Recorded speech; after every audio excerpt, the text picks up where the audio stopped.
7 विषय गणित प्रकरण 7 राशिओं तुलना कम्पेरिंग क्वॉन्टिटीज। तो तेमां आज આપણે ખાલી જગ્યા દેખીશું। જે અપૂર્ણાંકનો છેદ 100 હોય તેને શું કહેવાય? ટકા। શું કહેવાય? ટકા। જે અપૂર્ણાંકનો છેદ 100 હોય તેને શું કહેવાય? ટકા। 13% અપૂર્ણાંકમાં શું લખાય? તો 13% છે। હવે 13% તમારે અપૂર્ણાંકમાં લખવું છે તો સિમ્પલ ટકા હોય તો છેદમાં શું લખવાનું? 100। શું લખવાનું? 100। સિમ્પલ આ રીતે લખાય। 1/2 એટલે કેટલા ટકા? તો 1/2 એટલે કેટલા ટકા? 1/2 ગુણ્યા કુલ કેટલા કરવાનું? 100%। કેટલા કરવાનું? 100%। તો આપણને ખબર 50 × 2 = 100 તો 2 ગયા 50 × 1 = 50 તો કેટલા ટકા? 50%। 3/4 એટલે તો 3/4 ગુણ્યા કેટલા કરવાનું?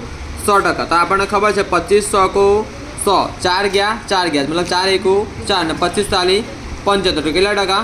75%। તો આપણા બંને દાખલા થઈ ગયા હતા, ત્રીજો અને ચોથો। 200 ગુણમાંથી 80 ગુણ મેળવ્યા તો કેટલા ટકા મેળવ્યા હોય? 200 માંથી કેટલા મેળવ્યા છે? 80। તો આપણે શું કરવાનું? ધ્યાન નહીં 200 ગુણે કેટલા? જો 200 માંથી 200 આવે તો કેટલા ટકા આવે? 100% આવે। 200 ગુણે 100% માટે 80 ગુણે કેટલા ટકા છે ને? અનુ શું થાય? અનુ શું થાય? ગુણાકાર। તો માટે 200 ગુણે કેટલા ટકા? 100%। તો માટે 80 ગુણે કેટલા ટકા? તો ધ્યાન 80 ગુણ્યા કેટલા ટકા? અનુ શું કરવાનું? ગુણાકાર। તો 80 ગુણ્યા કેટલા કરે? 100 કરે। 80 ગુણ્યા 100 કરીએ તો છેદમાં શું લખવાનું?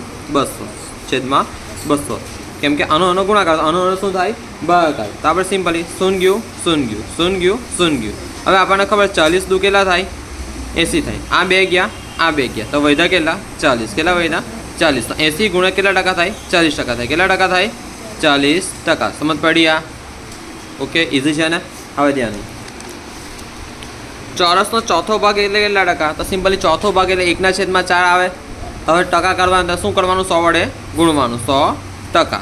25 × 100 4 ગયા અને 25 × 1 = 25 તો કેટલા ટકા આવ્યા? 25%। કેટલા ટકા આવ્યા? 25%। 50 લખોને 10 લખોટી લેતા ખાલી જગ્યા ટકા લખોટી લીધી કહેવાય। 50 લખોટીમાંથી 10 લખોટી લેતા સિમ્પલ 50 લખોટીએ કેટલા ટકા થાય? 50 લખોટીએ કેટલા ટકા થાય? 100% થાય। તો માટે 10 લખોટીએ કેટલા ટકા? 10 લખોટીએ કેટલા ટકા? અનુ શું થાય? ગુણાકાર। અનુ ભાગાકાર। તો માટે બરાબર 10 ગુણ્યા 100 છેદમાં 50। 50 દુ 100 ને 10 દુ 20 તો કેટલા ટકા? 20%। કેટલા ટકા? 20% છે ને? સમજ પડે છે ને? ઓકે 20% એટલે અપૂર્ણાંકમાં ખાલી જગ્યા 20% એટલે અપૂર્ણાંકમાં શું લખાય? તો કે 20/100 20/100 સમજ પડે છે ને? 20/100 એમાં ટકા એટલે છેદમાં કેટલા લખવાના? 100 લખવાના। હવે ધ્યાન એક વસ્તુની કિંમત ₹20 હતી અને તે ₹25 થઈ। કેટલી થઈ? ₹25 તો ખાલી જગ્યા ટકા કિંમત વધી। એક વસ્તુની કિંમત ₹20 હતી તે કેટલી થઈ ગઈ? 25 થઈ ગઈ તો ખાલી જગ્યા ટકા કિંમત વધી। તો સિમ્પલ તમારે શું કરવાનું? જો ₹20 હોય તો કેટલા ટકા? 100% છે ને? આખી કિંમત તો ₹20 કેટલા ટકા? 100%। તો માટે ₹25 કેટલા ટકા થાય છે ને? હવે દેખો છોકરાઓ અનુ શું કરવાનું? અનુ ગુણાકાર। તો 25 ગુણ્યા 100 છેદમાં કેટલા? 20 છેદમાં કેટલા? 20। હવે આપણને ખબર 20 5 100 હવે 25 5 125 25 5 કેટલા? 125 માટે કેટલા ટકા થયા? 125%। સમજ પડે છે? 125%। હવે ધ્યાન 125%। હવે ધ્યાન 0.6 ને ટકામાં કેટલા લખાય? 0.6 ને ટકામાં કેટલા લખાય? સિમ્પલ 0.6 છે તો 0.6 બરાબર 6/10 થાય। હા 6/10 થાય। હવે એને ટકા કરવાનું તો ટકા એટલે 100 વડે ગુણવાનું। જો પેલા ટકા કરવાના એટલે કેટલા વડે ગુણવાનું?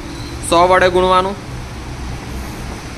ઓકે 100%। 10 દાન 100 અને 6 ગુણ્યા 10 તો કેટલા ટકા આવ્યું? 60%। કેટલા ટકા? 6 દાન 60%। 6 દાન 60%। હવે 11 35% વત્તા ખાલી જગ્યા બરાબર 100 થાય। મતલબ 100 માંથી 35 બાદ કરો તો કેટલા વધે? 65 વધે હે ને? 65 નો પેલો 5 ને 70 ને 70 ને 30 100 તો 35% વત્તા કેટલા ટકા? 65% બરાબર કેટલા ટકા આવ્યું? 100%। 92 60 વિદ્યાર્થીઓના વર્ગમાં 12 વિદ્યાર્થી પાસે સાયકલ છે તો ખાલી જગ્યા ટકા વિદ્યાર્થી પાસે સાયકલ છે. હવે 60 વિદ્યાર્થીઓ કુલ છે તો કુલ કેટલા ટકા હોય આપણા 100% હોય તો 60 અહીં પણ લખવાનું કે 60 વિદ્યાર્થીઓએ કેટલા ટકા 100% માટે કેટલા વિદ્યાર્થી પાસે સાયકલ છે તો 12 વિદ્યાર્થીઓએ કેટલા ટકા 12 વિદ્યાર્થીઓ કેટલા ટકા અનુ શું થાય અનુ ગુણાકાર ને અનુ ભાગાકાર તો સિમ્પલી 12 ગુણ્યા 100 છેદમાં 60. હવે આપણને ખબર છે 12 ગુણ્યા 100 છેદમાં 60 આપણને ખબર છે 6 દાન 60 અને 6 દુ 12 6 એકુ 6 મતલબ 6 ગયા 6 ગયા વધ્યું શું છે 10 દાન 100 થાય ને કાં તો અહીંથી શૂન્ય ગયું આ શૂન્ય ગયા. હવે અહીં તો એકડો વધ્યો તો એકડો ભાગાકાર ગુણાકારમાં કોઈ વેલ્યુ નહીં તેને તે જવાબ આવે સિમ્પલ. અહીં કેટલા વધ્યા છે બગડે 2 અને બીજા 10 તો કે બગડે 2 ગુણ્યા 10 તો કેટલા ટકા આવ્યા 20%. કેટલા ટકા 20%. કેટલા ટકા 20%. સમજ પડે છે હે ને. આ 12મું પણ અહીં પૂરું થાય છે. જો હવે બાકીનો 13મો 14મો 15મો 16મો હું કાલે કરાવીશ તો અત્યારે તમારે ટ્રાય કરવાનું છે અને આવડી જ જાય તો કાલે બીજું કંઈ કરાવીશ બરાબર છે. અત્યારે તમે ટ્રાય કરો. આ ક્લાસ વર્ક છે આ 4 દાખલા બરાબર 4 દાખલા કે 4 સવાલ અને આ તો ઇઝી છે નફો ને ખોટ વાળું છે બીજું કશું છે નથી તો કામ કરો તમારું બરાબર. ક્લાસ પૂરો.